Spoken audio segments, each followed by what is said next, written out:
Let me take this time to welcome you to the Orisha Mixtape Volume 1. All right, we're going to be covering various Orishas in this journey, this audio sonic journey. This is something that you can rock to, place in front of your shrine, or just vibe out and meditate to. Enjoy it. Doing it for fun.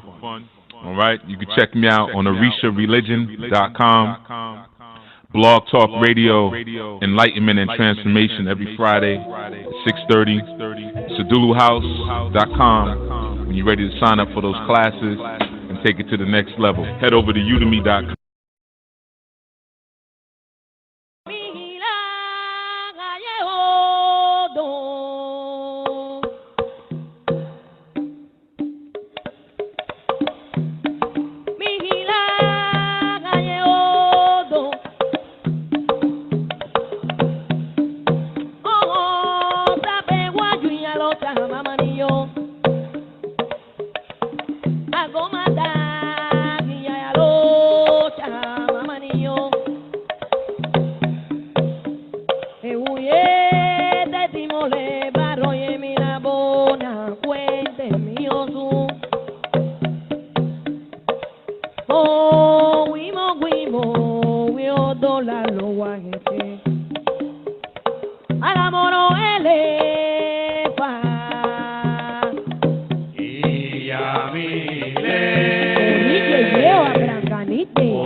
Akete ile ojungwa ile. Ona ojungwa ile. Akete ile ojungwa ile. Ona ojungwa ile. Akete ile ojungwa ile. Geni omu. Ọba ichi olongo. Geni omu. Ọba ichi olongo. Dani mawaye golongo ega. Ichi olongo. Dani mawaye golongo ega. Ichi olongo. Inigwa. Iyalode sinigwa. Iyalode. Kiniwa. Iyalode kiniwa. Iyalode. Sinigwa go. Iyalode sinigwa. Iyalode. Kiniwa. Iyalode kiniwa. Iyalode. Toro garu buye. Eure. Toro garu kwa mala. Toro bambi ye. Omode. Toro bambi o. Ya, irogo ya. Toro bambi o. Ya, irogo ya. Toro bambi o. Ya, irogo ya. Ega, se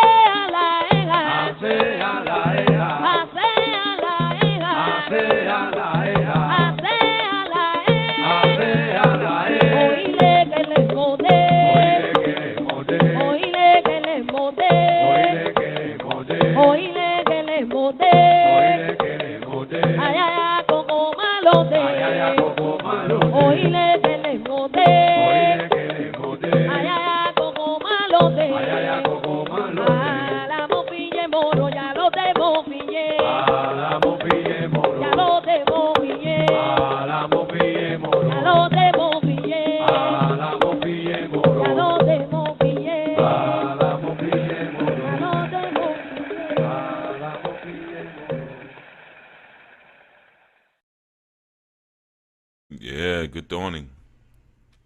Good dawning, everyone. Good dawning, all of you in the chit chat. Good dawning, everyone coming in from Blog Talk Radio, of course, and of course YouTube. You're listening to KMunity on Enlightenment and Transformation, and of course, this is Chief YUYA speaking. So I want to welcome all of you. You know, I know everyone's just kind of rolling out of their slumber. Some of you are probably still in your slumber and using this as your alarm clock. But for whatever reason you're here, you know, welcome. And I certainly hope, or I will, that you all were able to catch this Sunday's Chief Speaks segment dealing with spiritual authority, and we were rounding out some of that information, getting ready to go into the student panel for the end of the month. And again, I'm going to give the announcement again that I'm shutting down the call-in situation at the end of this month, you know, just for a little while until I decide how I want to move different with it. And, you know, you always get those little confirmations along the way, you know. So this Sunday,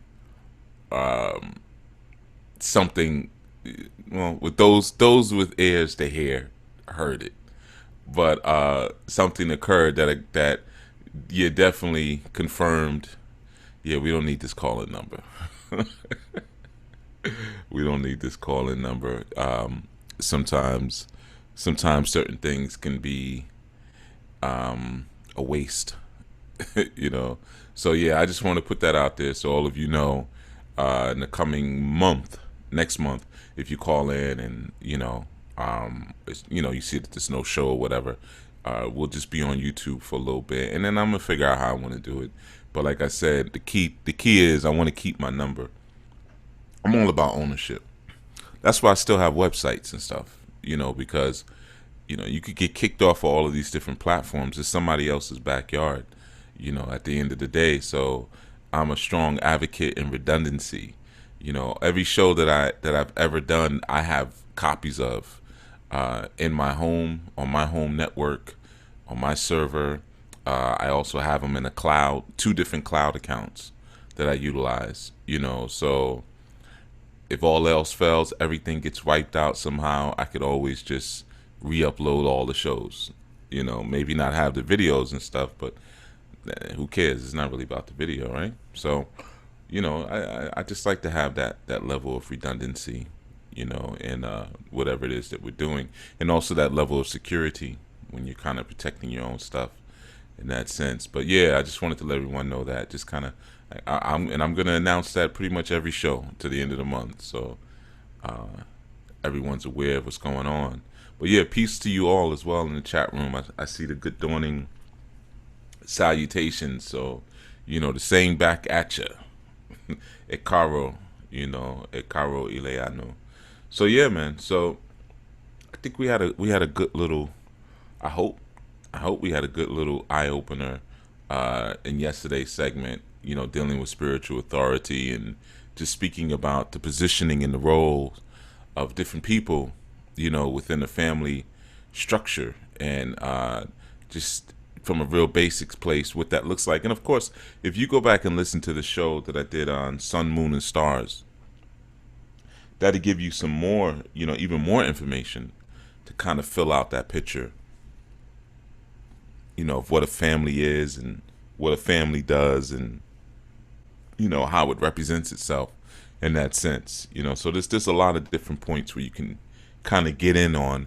And most of what we speak about, like I always tell you, Ifa is a family-based system, and yes, a lot of what I speak from is from the sciences of Ifa. So as a result, pretty much anything you hear me speak about, if you really listen, you're going to learn about one thing is going to teach you about another thing.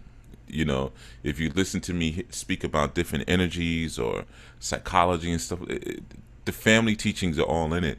That's the beauty when you're speaking from a nature-based or a family-based position. Pretty much everything that you speak about there's going to be a harmonic intertwining of every concept, maybe even every word, every term. They're going to be in harmony with one another to really produce one giant unified thought.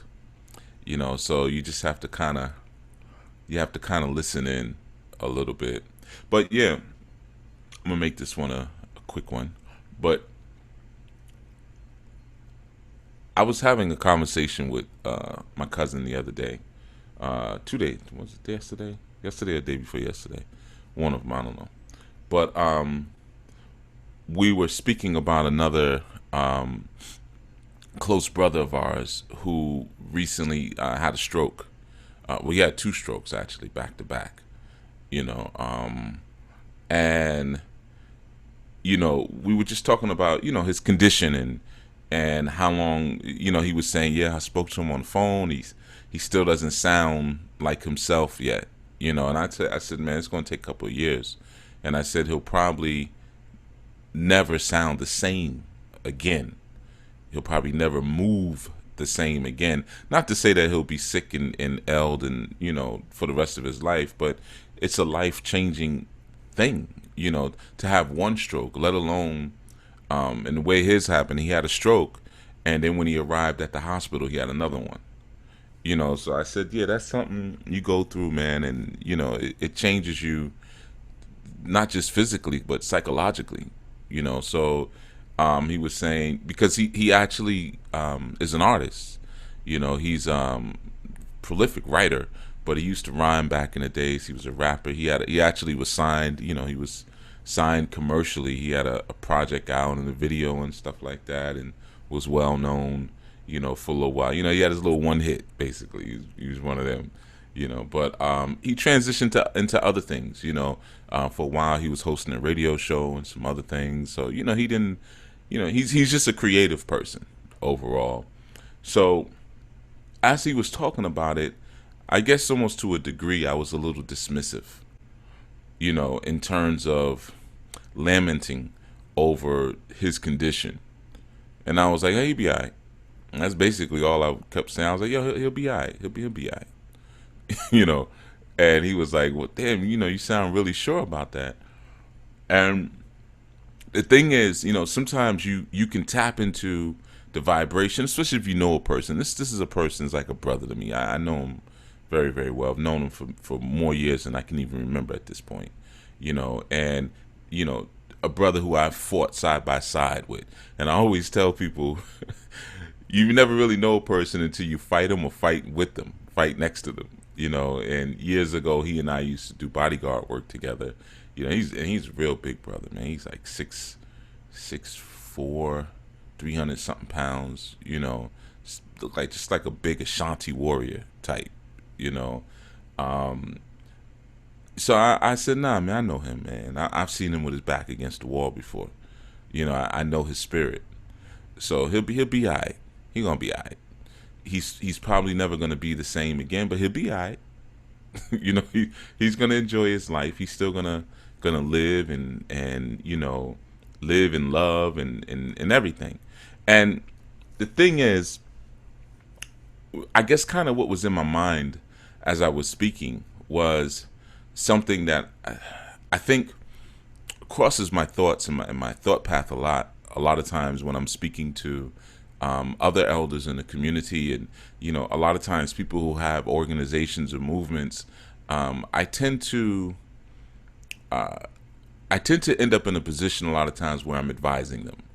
A lot of times they seek me out, and we get to build, because sometimes when you have an organization or movement, a lot of times you may undergo certain levels of fear or concern that you can't necessarily relate to your membership, because you have to always make sure that you're instilling a sense of confidence, and a confidence in what you're all doing. So you find those peers or those moments or those people who you can kind of just let your locks down in front of and say, man, I need to talk to you. I don't know if this is working or this or that. So I kind of seem to end up in that position a lot, where I kind of serve as advisor to the king, if you will, or queen even, if you will. But so there's something that comes across my plate a lot that I kind of think about, and it's the capacity to move beyond resistance in order to create change.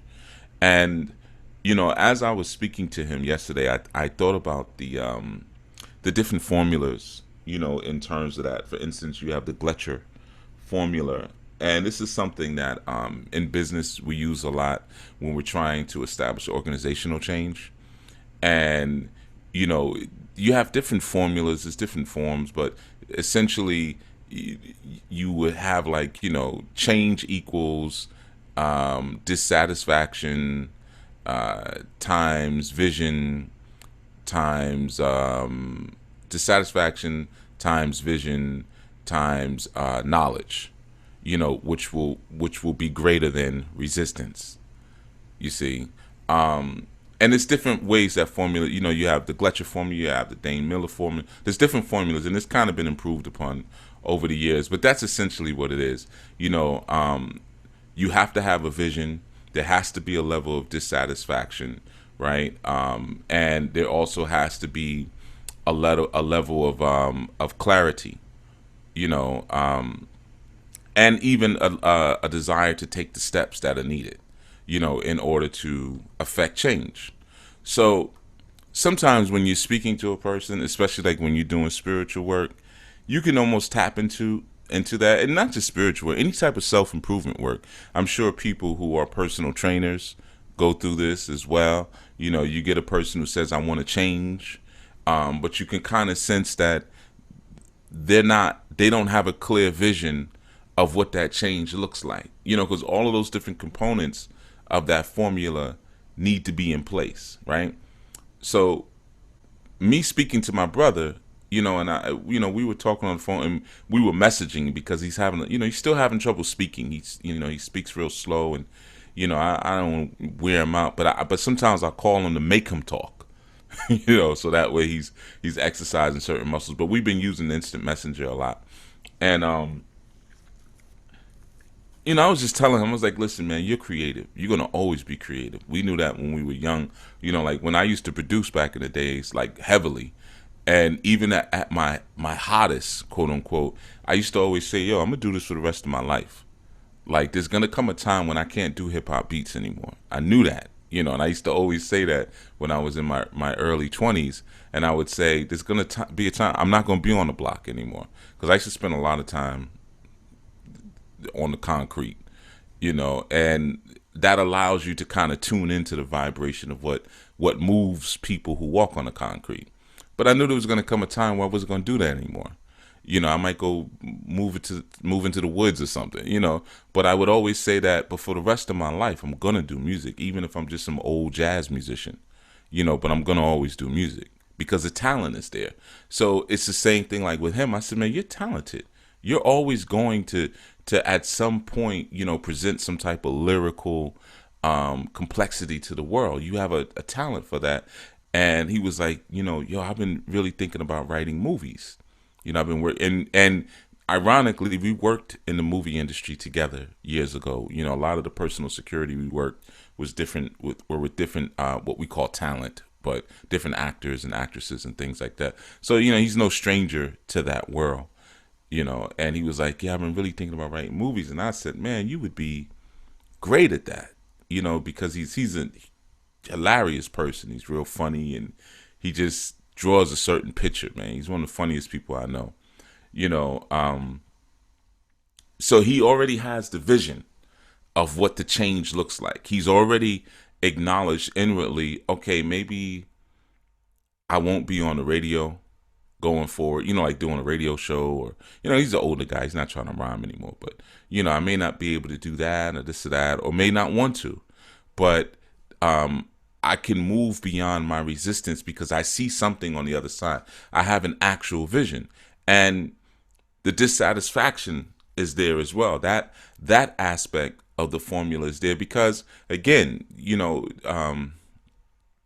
like when he first caught the stroke, he's down south, but I went to go see him. Like as soon as I found out, I actually slept in the I slept in the hospital parking lot. Like I didn't even time it. Like, you know, let me go and drive down and make it there by the time I just went, you know, and just slept in the parking lot until visiting hours, and went in the bathroom and, you know, the little bird bath, and then went to go see him, you know. And so the thing is, you know, big guy. I was there for the physical therapy and all that. I helped his physical therapist and got a report and everything. And, you know, this is an individual who's always been very big and has a very imposing, you know, he's the friendliest person. Well, now let me fix that. He's friendly to those. Once you get to know him, he's the friendliest person. He could be a little standoffish, but, you know, but but he's got the biggest heart out of anyone. I mean, as soon as I walked in, he's crying. Soon as I walked in, you know, as soon as he saw me, he started crying. You know, just big, just a big giant, gentle giant almost. You know, so, you know, I know the level of dissatisfaction that already exists within that formula because I know how physical he's used to being. Oh, he's also a ladies' man too. So I know he doesn't want that game to be messed up too much, you know. So the dissatisfaction is already present in the formula. So we have dissatisfaction, we have division aspect that's already, you know, that's already clear. And again, we're looking at, and those you coming in a little later, whatever, we're just talking about, in a basic sense, some of the things that are necessary in order for real change to take place. And sometimes some of those things are absent.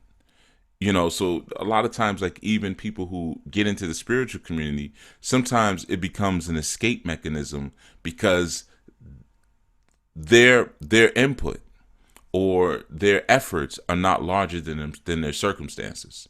So they figure, okay, because my efforts are not larger than my circumstances, I can get someone else to do this for me. You know, it's like it's like going to your kitchen, and you go to your kitchen with a bunch of vegetables and, you know, and some fruit and things like that. And then you yell at your stove, or you yell at your Vitamix blender or whatever, and you say, okay, now give me food. You know, it doesn't really work like that. Like, you have to put the food into the blender and blend it up and make your smoothie, or, you know, prepare your whatever, however you prepare your food, cook your food or boil or whatever it is that you're doing. But you have to actually put the effort in, you know. And a lot of times with spiritual movements or spiritual thinking, people come with that type of ideology. They don't want their efforts to exceed their circumstances. And then when those measurements of the formula are not present, and usually the measurements of the formula are not present in terms of what I just spoke about, because they're not dissatisfied enough. So they're not able to push beyond the resistance of their circumstance. Or it could be they don't have enough vision of what it could look like on the other side, and it could just be one thing, but just having the vision of what's possible, what they could actually perform, what they could actually do, that's not present, you see. And then they're unwilling to take some of the steps, that would bring them to that place, some of the tangible steps that would bring them to that place. And so when you add up all of those pieces, right? And those pieces are not, and the sum of all of those parts is not greater than the current resistance of the circumstance, then you're unable to produce change in your life. You see, or let me say this, you're unable to produce the desired changes in your life, because life is always changing. You're always changing. You're changing right now. But, consciously producing your desired changes, it doesn't happen. And that's something that I see all the time, in terms of the work that I do. That's something that people come with me all the time, different leaders, and, they share information about their membership, the organizations, their movements, or even their congregations, and like, man, I can't get these people up off their behinds, like this, that, and the third. And I don't always necessarily share that for me, because it doesn't come into my mind all the time, to be honest. Some of these formulas and little things that I may share with you all just come as a result. I read a lot of books on investing in economics and organizational structuring and business, because the truth is, if you can intelligently and superbly run a business, you can intelligently and superbly run a nation, because they're based upon the same principles. So you may not be able to find as many books or as much literature on nation building or empire building. I mean, you could always read history books and things like that. But to be honest, I'm not a big history buff. I find history pretty boring, actually. I know, right? It's such an irresponsible statement from somebody in my position, but and I mean, I do know history. I do study it, but it's not one of my more enjoyed subjects. I'm not that interested in what has already been done, even though I do recognize the necessity in learning about it and studying it. But I study enough to do what I need to do when it comes to history. But when it comes to building businesses and structuring organizations and management and things like that, I spend a lot of time there, because again, it translates into so many different areas. If you can run a well-oiled business, you can run a well-oiled family. If you can run a well-oiled family, you can run a well-oiled community, and then nation, and so forth and so on. The same principles that are utilized in business are utilized in so many other areas in our lives, So a lot of the formulas and the ideas and things, just come from some of that study from years ago. These are old formulas, but they're applicable even to personal change, to the person. Again, what I see, for instance, a lot of times in some of the quote unquote conscious communities, is that the level of dissatisfaction isn't high enough. People come in with dissatisfaction about certain things. Maybe they didn't fit in the church. Maybe their parents want them to do something that they don't feel like doing. So they may come in looking for excuses to get out of sometimes coming into consciousness is just an act of rebellion for certain people. And it's hard to recognize the difference. It's almost like some of the marches and movements of yesteryear, of what we call the civil rights era. There were certain people who joined those movements not because they necessarily cared about the rights of indigenous people, but because they were just rebelling against their parents, and when they worked that out, they left the movements, left everybody hanging. It's a good movie you could check out on that. It's an old school movie, but I like old 70s, 60s, and 70s flicks. But it's called The Final Come Down. It's pretty good movie with Billy D. Williams. You know, you guys probably, I know I got a lot of younger listeners. You probably guys probably don't never heard of Billy D. Williams, but Billy D. Williams was like he was the middle point between Sidney Poitier and Denzel Washington in terms of the and then you know now it's Idris Elba, but in terms of that black sex symbol and you know, but big time actor back in the days, you know, Colt 45 commercials and all that. But The Final Come Down is a flick you could check out to get an understanding of what I'm talking about. Sometimes we misinterpret people's intentions, and that's why you always hear me say things like, you know, why are you here? Why did you join?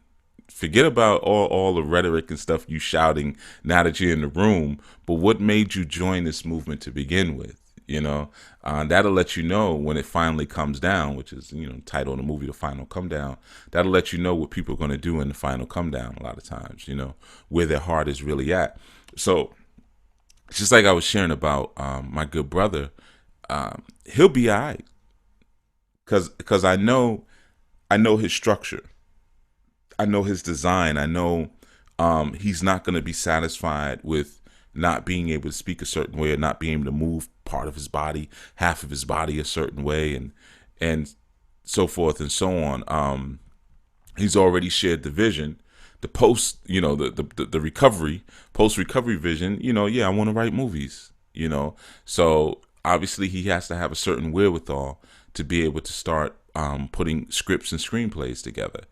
You know, and then he's got to learn that science. I don't think he even knows how to do that just yet.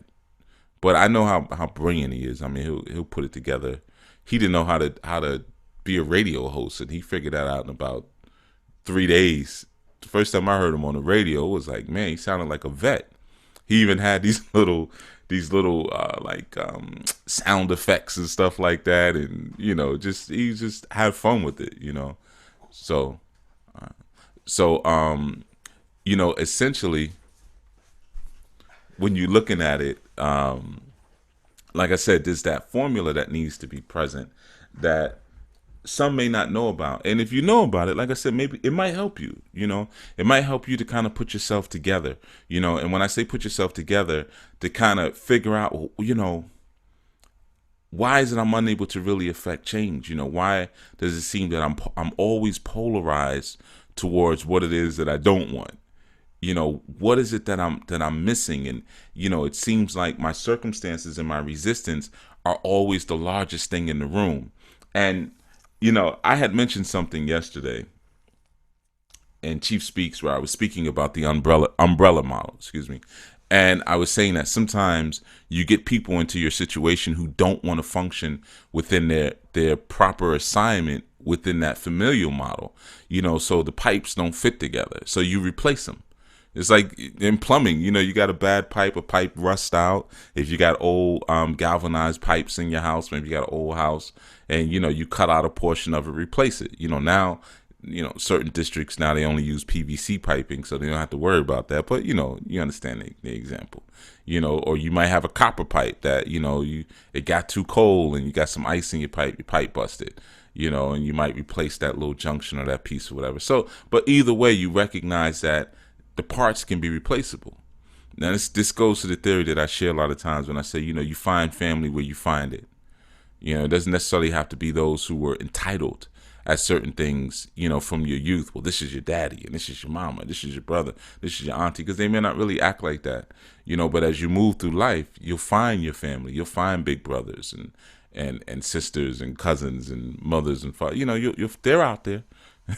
You know, they're out there. But you know, I was sharing a lot of times, even as a man, sometimes you'll put certain people in position to win.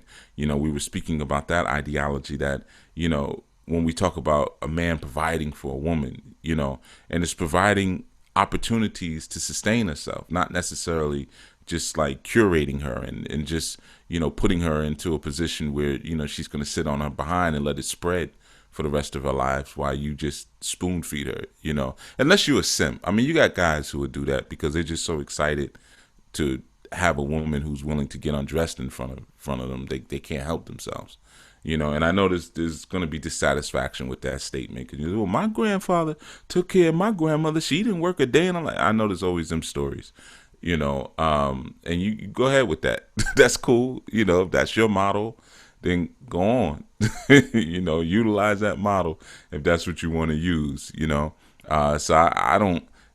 I never speak about what people should or shouldn't do in a relationship. I don't think that's a healthy thing to do. You do whatever you feel works, but I'm speaking about what I know for definite works around the world and what fits with the chemistry and the psychology of indigenous people. But many have become so hybrid, maybe those things don't apply to you anymore because you're no longer yourself and no longer want to be yourself. But in any event, so sometimes even in that situation when you're trying to put someone in a position to win and they just don't want to win, they're just too lazy, or they don't have enough dissatisfaction with their current circumstance, or they have no vision, or they're usually, because with a woman, she has to accept your vision. It's not about her having the vision, which can be a big point of confusion. A lot of times you'll be sharing some information and she says, well, I can't see it. Explain more to me. And that's never the answer. There's got to be a measure of faith. You got to have faith that I have a vision, and the portion of it that I'm giving you is all that you need to see for right now. Because any more than that would just confuse you, which would slow me up. And ultimately that just comes down to submission. If you're a soldier in an army, you can't go to a superior officer and say, okay, run the whole plan down to me. No, you just get your orders and that's it. And you just trust that within this structure that superior officer also has orders, and he's not, or she's not privy to everything, but there is somebody who's making sure that all of the moving parts are working in the direction that they're supposed to. So sometimes the vision that you may have is just, that level of trust. When you're in a situation where you have to put yourself in someone else's hands. Again, I'll use the example of the physical trainer. Like I said earlier, you may have a physical trainer, a personal trainer, or even a life coach that you work with, and they may say certain things to you that you just can't see right now. For instance, let's say if you're 60 pounds overweight, right, and you go to your trainer and you say, listen, I'm 60 pounds overweight. I've been, eating, or just, my lifestyle has been unhealthy for the past 20 years. Let's say 15, 20 years. And, I got a wedding coming up. Let's say right now we're in January. I have a wedding coming up in June. I want to lose 60 pounds. Right. And the trainer may say, well, okay, that's 6 months from now, but the person might be like, but really, I want to lose the weight like in March because I want to start to, fit for my stuff. And I want to take a trip to Acapulco in March. So I kind of want to lose it soon. So it's like, okay, well, you want to take off 20 years of damage in, 4 months? That might not be the healthiest thing to do. Let's look at it like this. Let's do it in a way so that we know to stay off. If you really look at it, if you could focus on maybe taking off 5 pounds a month, then by the end of the year, you'd have your 60 pounds off, and your whole lifestyle would be changed in a way where you probably wouldn't gain it again. Not to mention the fact you would also gain a greater measure of health and toneness, and by then we would have completely revolutionized the way that you eat. So your whole eating regimen, everything would be different. And the person may not be able to envision that. They may not be able to see, like, that's a year. That's a long time from now. I can't. Oh my God! If I wait for a year, well, you're not waiting. You're actually working. Yeah, but if I just kind of take a whole year to do this, I think I'm just gonna kind of relapse. I'm gonna fall back. That's why I just need to hurry up and take it off. I just need to hurry. Maybe I can just do a water fast and work out at the same time. Well, then you're probably gonna, pass out from malnutrition. I don't think that's gonna work.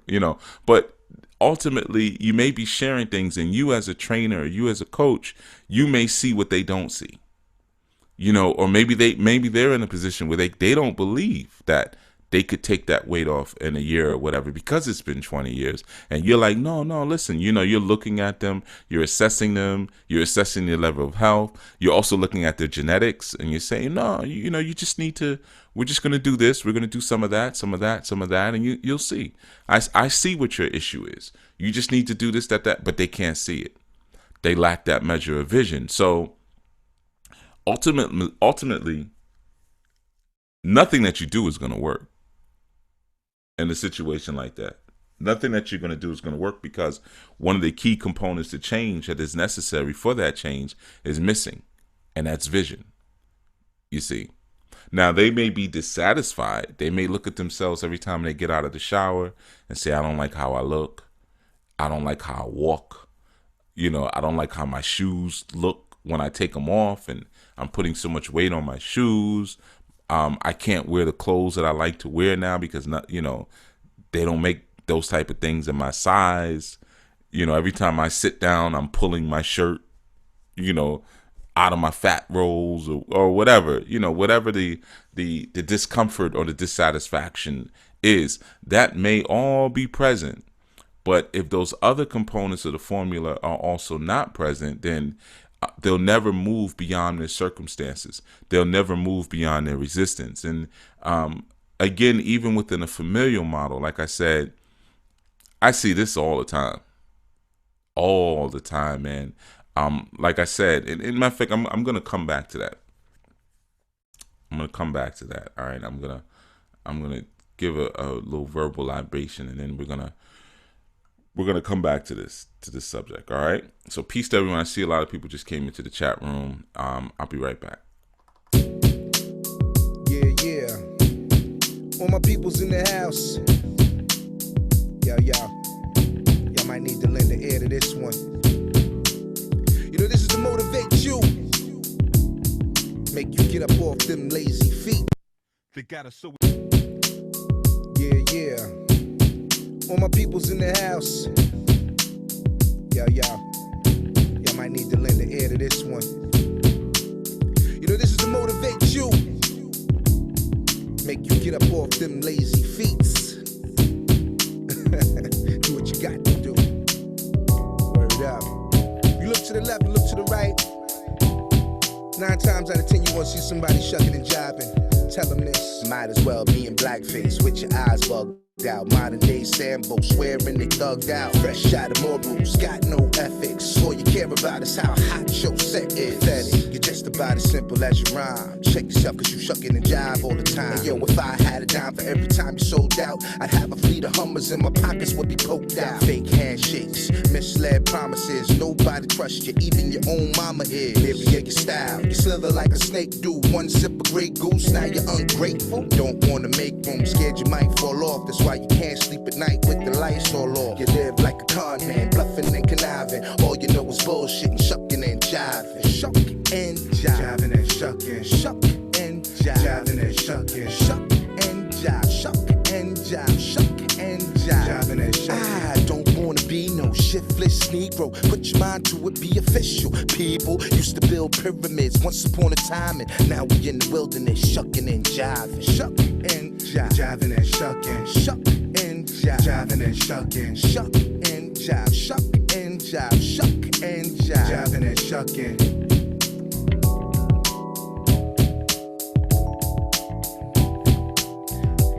Let us pray. Lord, give me the strength to get up out of this bed. And Lord, give me the strength to maintain all of my worldly responsibilities. And Lord, give me the understanding to know the importance of being a man and doing what needs to be done. Amen.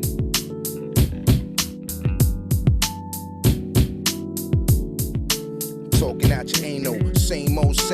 War stories all bore me sucked like Drano. Brag about your ice like your ice validate you. You too Hollywood, that's why the streets hate you. Seen you in the mall spending dollars and cents, capping everything like you got no sense. You arrogant, it's apparent you married the fame. Yo, put out a little single and forgot where you came from. Don't nobody want you, nobody love you. They want your money and they don't think nothing of you. You plastic like the credit cards that you got. Don't get too hot, you might melt on the spot. Well, whelps on your knot cause your head too big. Can't appreciate though you never held too good. You fell too quick, now you're ducking and hiding. Modern day Sambo, shucking and jive. Shuck and jive. Jiving and shucking. Shuck and jive. Jiving and shucking. Shuck and jive. Shuck and jive. Shuck and jive. Jiving and shucking. I don't wanna be no shiftless Negro. Put your mind to it, be official. People used to build pyramids once upon a time, and now we in the wilderness, shucking and jiving. Shuck and jive. Jiving and shucking. Shuck and jive. Jiving and shucking. Shuck and jive. Shuck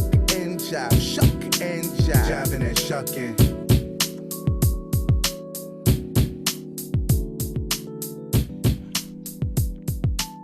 Okay. And we are back. Okay. So again, I want to welcome all of you who are coming in fresh and brand new. I see people are still piling in. We're getting ready to get out of here soon, but we've been speaking about just the formulas and the modalities that need to be necessary in order to create deliberate and conscious and directed change in our lives. And the reality of certain things being missing creates a reality of zero change, when we're trying to make certain moves and make certain things happen. I just wanted to get a little sonic tribute, shuck and jive. That was another unfinished joint, but that was actually the brother I was speaking about earlier who had the double stroke. We did that probably 20 something years ago, that song.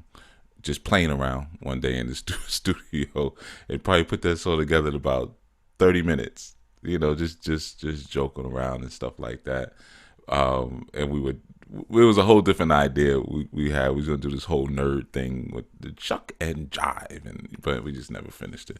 But anyway, so that was really more tribute to him. But things change, and like I said, when you're looking at that formula, even within a familial setting, sometimes, especially from women, I get a lot of queries as to how to create some type of effective change in their families.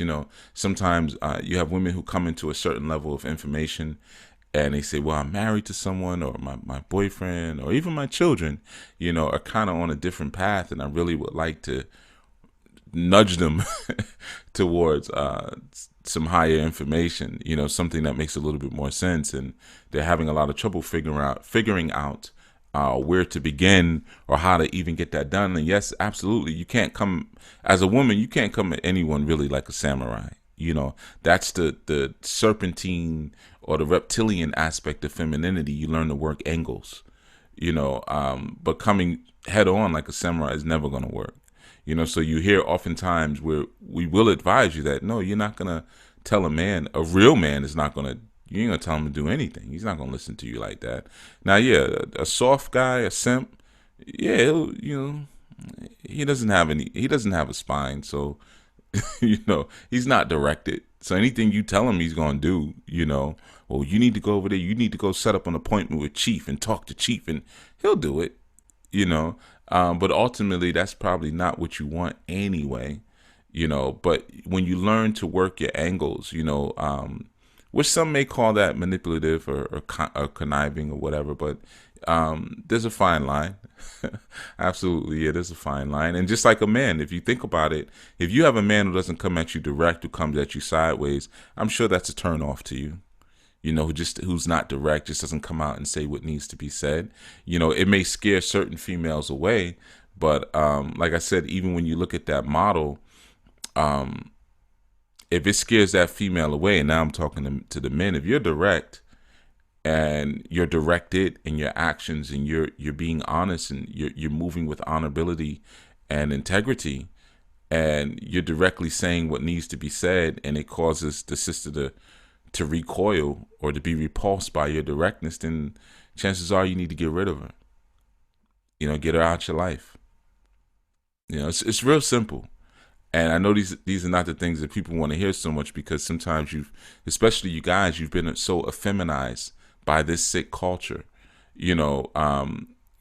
where you think, but I love her. That's her answer. That's not your answer. You borrowed that answer from her. So you allow yourself to, or maybe you have no self-respect. So, maybe it's no big deal, but you allow your boundaries to be completely trampled upon, and you put yourself in a situation where you can't function as you should in your own homestead, in your own household, because I love her. And the same thing goes for you women, well, but it may be a little different, because obviously your dissatisfaction may not be because, you're giving a directive and he's not following. At least I hope that's not it, because that's not the way that side of the relationship works. But maybe your dissatisfaction is the fact that he has no direction. He has no game to give you. He has no instruction. He has nothing to provide for you that's actually improving your life. Well, before you start making babies and things like that, now's the time to exit stage left. But again, you want to look at and see if those components are present. A lot of times what I find, especially with women, and that's what I originally was talking about, some of the problems that you're having with the men, like in terms of, or the males, I should say, because real men don't have these issues. These are male issues. But he's not directed. He doesn't give me any guidance. Anything we ever do is my idea. Even coming into consciousness was my idea. All that stuff like that. What I find 9 times out of 10 is because the frequency of dissatisfaction isn't high enough. You got a guy who's he pretty much is. It's almost like that old saying the old women used to say, "Why would the man buy the cow when he can get the milk for free?" There's a little something to that, Now, obviously, we know that was usually an admonition to get married. Don't give up the cootie cat, because save it for marriage, because he won't marry you. But only a fool marries for sex. Only a fool would do that, marry someone because you held out. And I know that's again advice that's been given to a lot of you sisters, but it's in that sense it's not as effective as you might think. Or he'll appreciate you more, if you hold out. Well, it's not that he appreciates you more. It's just that you're running game on him, and he doesn't see through the game. No one really appreciates having games ran on them. But if the person's a little slow and they don't realize it's a game, then yeah, they may fall into certain traps. But this is a trap that a lot of you sisters will fall into, because a man who would fall for game like that is not a man that you probably want to really be with in the long haul.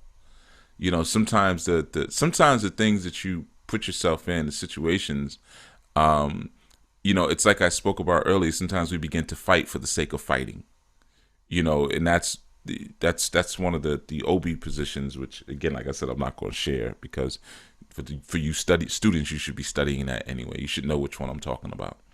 But we lose sight of why we're doing this to begin with, So sometimes we get into a situation where we meet someone, maybe we're not even that into them, but they start to run certain games, and we feel like, well, maybe I want what I can't have. And then by the time you get all wrapped up into the nonsense, 5-6 years later, now you're in a situation you can't stand, and you come to someone like me figuring out how you can increase the consciousness of someone who never had any intentions on being conscious to begin with. So you're fighting without knowing what you're fighting for. So a lot of times I find with the sisters, one of the problems that they have with their mates is that he's just not dissatisfied enough. That portion of the formula. Like I said, you need dissatisfaction, you need vision, and you need a desire to take certain steps, or certain steps need to be taken. Like I said, you can't just go in front of your blender or your stove with grocery bags and say, "Make me food, bring me the food." It just doesn't work that way. You got to actually put some steps into it, But I find that a lot of times, like I said, the problems amongst the males, some of you get with, or a lot of you get with, is that they're not dissatisfied. Because why? Well, they got their woman already. So they got you, so they have access to a woman. Maybe they might have a little corny job somewhere. They got their little job. Maybe you got a couple of children. So, they're focused on that aspect of it, maybe some of the base aspects. I got my job, I got my woman. What is she beefing about? This is life. You know, what else do you want? Why do you want more than this? You know, I'm a simple man. We're good.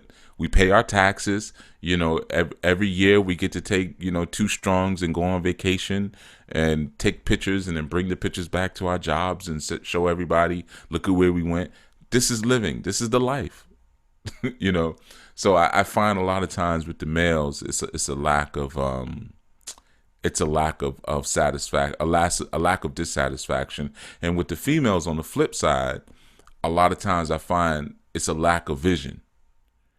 You know, that's usually the component that's missing, again, that I find. Now, ultimately, all of those components need to be necessary in order to move beyond your contextual resistance in order to create change. They all need to be necessary, but sometimes you'll find some are more present than others. Of course, you would find dissatisfaction a lot of times is already present with females because they're more in tune to what's immediately going on around them. That's their job. Remember, women are the problem reporters, men are the problem solvers. So a lot of times the sisters are going to recognize there is a problem. The challenge is a lot of times they lack vision. You know, and when you go long enough without vision, then you start to lack that level of confidence in anything that you would want to partake in or anything that you would want to do. You know, so even when someone with vision like me talks to you, you get a reading, I say, no, listen, I don't know, Chief. I don't know, because I don't know. Because you've gone so long now without vision, it's like you can't picture yourself doing anything more or doing anything better, you know. So it becomes a challenge in that particular direction, you know. And again, remember your vision is the light. Where's your light come from? From your man. So if you get with a guy male, you know, again, I want you to understand, I don't use those words man and male interchangeably. Men have vision, period. Not, well, some men don't know what to do. Those are not men. All right. Just like I don't throw that word woman around freely. You notice sometimes I'll say woman or I'll say female. There's a difference. All of y'all ain't women. All of y'all ain't men. You know, men and women don't have any of these issues that I'm speaking about right now. This is not their problem. Because if you've matured to that point, that means you've conquered these issues. You know, these are issues of grown males and of grown females, you see. But if you're in a situation with the male and he lacks vision, that means you lack vision, because his vision becomes your vision when you get with him. At least it should. If it doesn't, then you have a dysfunctional family anyway. Like I said the other day or yesterday, when a woman comes into my space, if she starts telling me about her plans and stuff, I'm immediately turned off. Oh, you do this, you do that. Oh, wow, you can help me with this. You got, because I'm trying to do. Chick, get up out of it. Bye. Go.